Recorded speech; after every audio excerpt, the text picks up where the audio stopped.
Collège moderne de Bonyere-Dougou, département de Dabakala, région du Yambol. Akissi, en classe de 3e, peine à se concentrer. Enceinte de 6 mois, la jeune élève dit voir ses performances scolaires baisser depuis la survenue de la grossesse. Dans le début, là, j'ai baillé des coups. J'ai tombé malade aussi. Ça m'a fatiguée. Aller la nuit, ça me fait mal. Ça fait que j'ai eu 9 de moyenne, premier trimestre. Je n'ai pas envie d'arrêter les cours. Je veux continuer.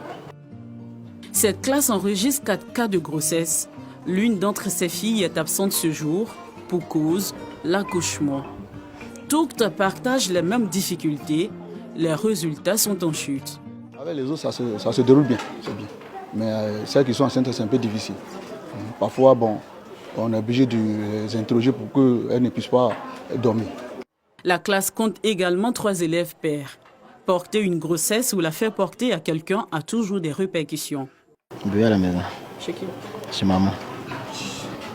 Travailler, venir à l'école, ce n'est pas facile. Mais avec le temps, on a pu assumer les conséquences. Ce jour, l'assistant social du collège et son équipe font le tour des classes. Toutes les filles enceintes sont convoquées pour une réunion. C'est la routine ici. Ordre du jour, débattre des difficultés rencontrées pendant les cours et dans la vie scolaire. Le peu de temps que vous avez là, vous n'avez pas sommeil, vous n'avez pas mal. Si vous voulez vous coucher, couchez-vous. Mais révisez vos leçons. Si elles sont en cas d'examen, il faut d'abord une dispense. Après, je demande encore un certificat de grossesse. Alors, une fois les 2 dossiers réunis, on peut sauver l'année. Les assistants sociaux doivent à leur tour rendre compte au principal du collège. Pour le premier semestre, les chiffres sont alarmants. 32 cas de grossesse déclarés pour ce seul établissement. La majorité des élèves d'ici sont issus des villages. D'abord, on dit qu'il y a un manque de logement, il n'y a plus de tuteurs. Donc, c'est entre une jeune fille et puis un garçon, ils sont dans la même maison. Bon, vous voyez déjà que ça devient déjà monsieur, madame. Et puis, ils n'ont rien à manger. Donc, ça qui fait qu'elles sont livrées à beaucoup de choses. Mais si on a une cantine ici, déjà, ça peut limiter. S'il est difficile pour les élèves en grossesse de se concentrer, il l'est encore plus pour celles qui ont accouché. Entre études et devoirs de mère, la tâche n'est pas toujours aisée pour Céline, élève en classe de 4e. Souvent que je ne finis pas vite, on m'envoie l'enfant.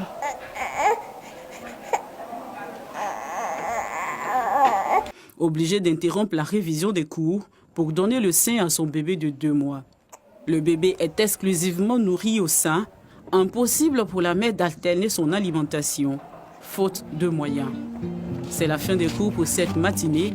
Céline doit regagner son domicile.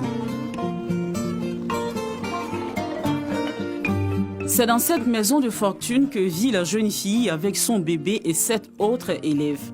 Dans cette promiscuité, tous sont livrés à eux-mêmes. Les cours ont commencé le 2 janvier. Mon bébé était là et puis je me débrouille un peu. C'est pas facile. 13 heures. L'élève mère doit reprendre le chemin de l'école avec la peur au ventre d'être à nouveau interrompue par les pleurs de son bébé. À l'hôpital général de Bonyere-Dougou, les grossesses des élèves constituent de nombreux cas de consultation. La maternité a enregistré 25 accouchements d'élèves pour les mois de janvier et février. Natacha, élève en classe de 5e, ne rentrera pas chez elle avec son bébé après l'accouchement. Il vient de décéder. J'ai fait garçon. L'accouchement était difficile. J'avais mal au ventre. J'avais mal au rein. Les bassins immatures, les difficultés pour pousser, puisque elles sont encore jeunes, elles ne connaissent pas. Elles ne viennent pas régulièrement aussi en CPN. Alors qu'à 9 mois, à chaque CPN, on fait les sensibilisations. Elles ne sont pas préparées à l'accouchement. Même quand elles sont préparées, elles ne sont pas conscientes de ce qui va les arriver. Donc elles viennent face aux difficultés, on prend une décision. L'auteur de la grossesse, un autre élève, sous le choc. À 100 km de Bonyere-Dougou, la commune de Tortilla. Dans cette école primaire, Une élève manque à l'appel. En classe des CM2, celle-ci vient d'accoucher. Nous nous joignons à la direction de l'école qui lui rend visite ce jour. J'ai accouché le vendredi passé. J'ai besoin d'habits pour bébé. Moi, je vais aller à l'école, je vais travailler demain.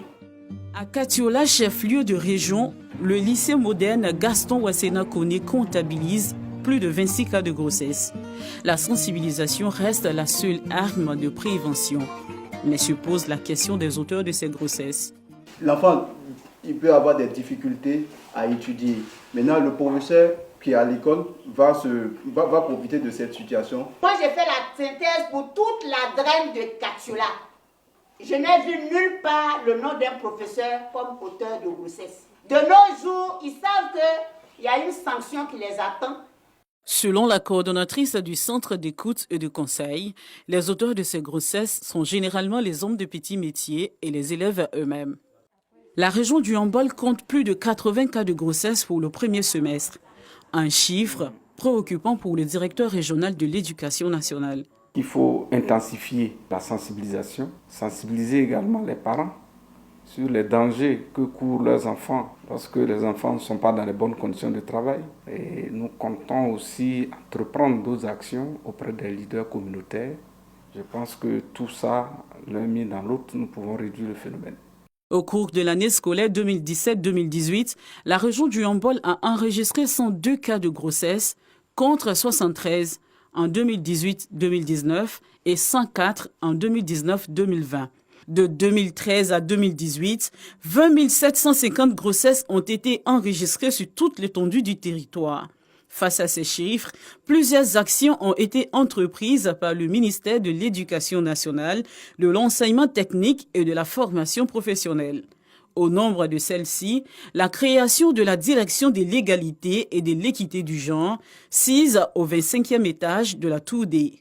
Ici, la question est sur la table. Nous avons introduit dans les curricula, les programmes éducatifs, ce qu'on appelle les leçons de vie, pour apprendre aux enfants à dire non.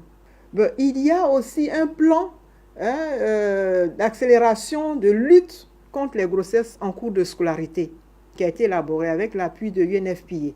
Nous avons élaboré, grâce à l'appui de UNICEF, la stratégie nationale de réintégration des filles enceintes et mères. Mais on se rend compte que cela persiste. Que faut-il faire? Donc il y a un protocole de prise en charge de ces jeunes filles qui a été également élaboré. Dans cette perspective, il y a 7 lycées de jeunes filles avec internat qui sont en projet. Ces établissements-là vont nous aider à mieux encadrer nos enfants pour qu'ensemble, on puisse extirper ce fléau-là. En attendant d'atteindre le niveau 0 grossesse en milieu scolaire, Nathalie reste rongée par 2 douleurs à Bonirutougou, la perte de son bébé et son absence au cours. Son bébé, quant à lui, est transporté vers le cimetière du village où il reposera éternellement. Nathalie aura-t-elle la force de reprendre le chemin de l'école? Les grossesses en milieu scolaire restent un frein pour l'éducation de la jeune fille.